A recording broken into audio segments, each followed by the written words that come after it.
Today's segment of Benin history focuses on the reign of Oba Orhogbua, how the issue of transatlantic slave trade, or Oduomomu as it was called in the Edo language in ancient times, disrupted the peace and order of the kingdom for more than 300 years. Hello everyone, my name is Nekme Obasogie. I'm from the ancient city of Benin. I am a researcher and my main area of research is colonialism in Africa. Today's segment of Benin history focuses on the reign of Oba Orhogbua, how the issue of transatlantic slave trade, or Oduomomu as it was called in the Edo language in ancient times, disrupted the peace and order of the kingdom for more than 300 years. I will also highlight the history of a man called Eze, who came from Iseluku and was appointed as the Iyase of Benin by Oba Orhogbua in the 16th century. History has it that one of the priests in Benin in the 16th century, called Azagbaride, prophesied and warned Oba Esige to desist from opening the door for the Europeans into the kingdom. The successive kings of Benin noted this prediction. However, during the reign of Oba Orhogbua between 1550 to 1578 AD, proper attention was not given to the issue of Oduomomu, meaning the constant stealing of human beings in Benin for the transatlantic slave trade, introduced to the kingdom by the Europeans. Oba Orhogbua devoted most of his time to the expansion of the old Benin Empire. The issue of Oduomomu threatened the peace and order of the Benin Kingdom for more than 300 years.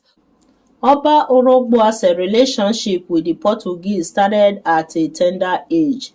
As a youth, Orhogbua had grown up with the Portuguese. He learned the Portuguese language in his father's court. He saw how these strangers supported the Benin monarchy with equipment and techniques used on the battlefield during the invasion of the Ida people.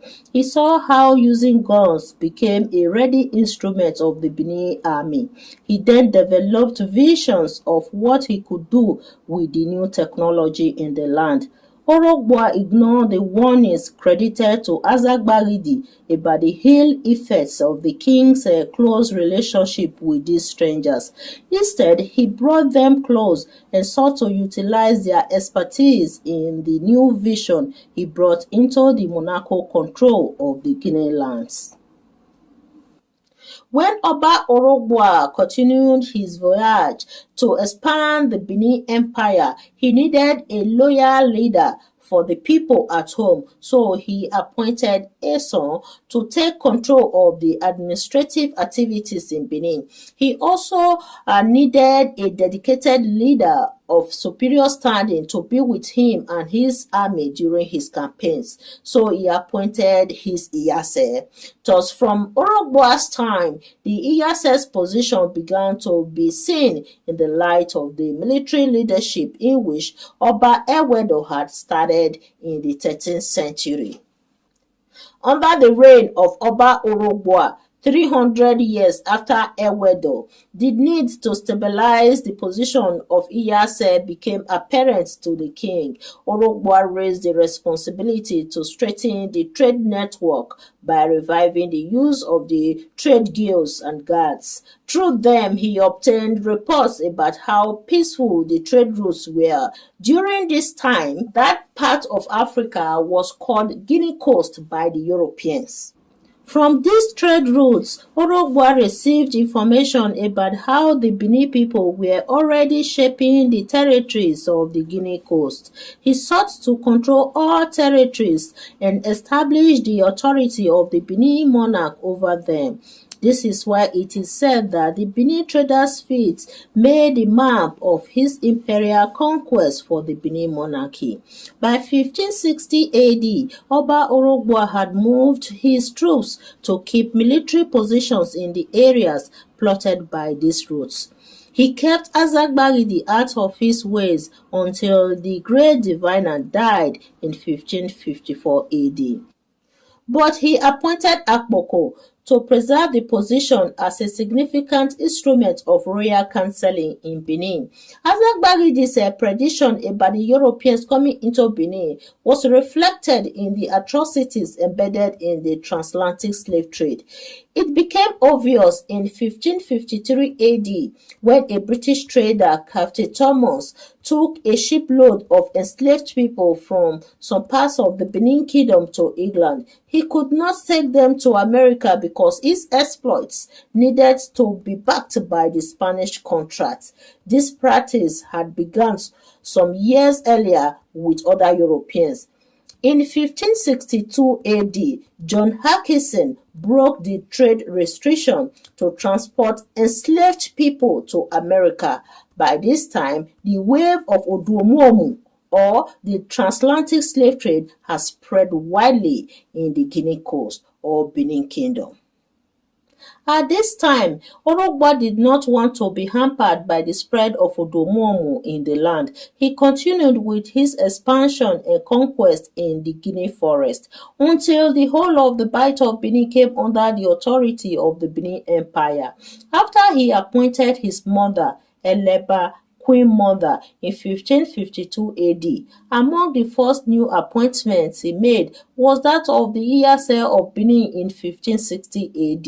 He was the first king of Benin to choose his Iyase outside of Benin. In 1553 to 1560 AD, Prince Eze was in the Awori land with Orhogbua, was later appointed as the Iyase of Benin when he returned with Oba Orhogbua to Benin in 1560 AD to bury the Queen Mother. To a great extent, Orhogbua preferred to use titles to secure relevant noblemen regardless of their places of origin to enhance the military might of the Benin Empire. When Prince Eze took up his position as the Iyase of Benin, he was quartered in Ogbe, not far from the royal palace. Since the days of Azagbagidi, during the reign of Oba Esige, special functionaries of the king were given places in Ogbe to dwell so that they could easily be reached when sent for by the king.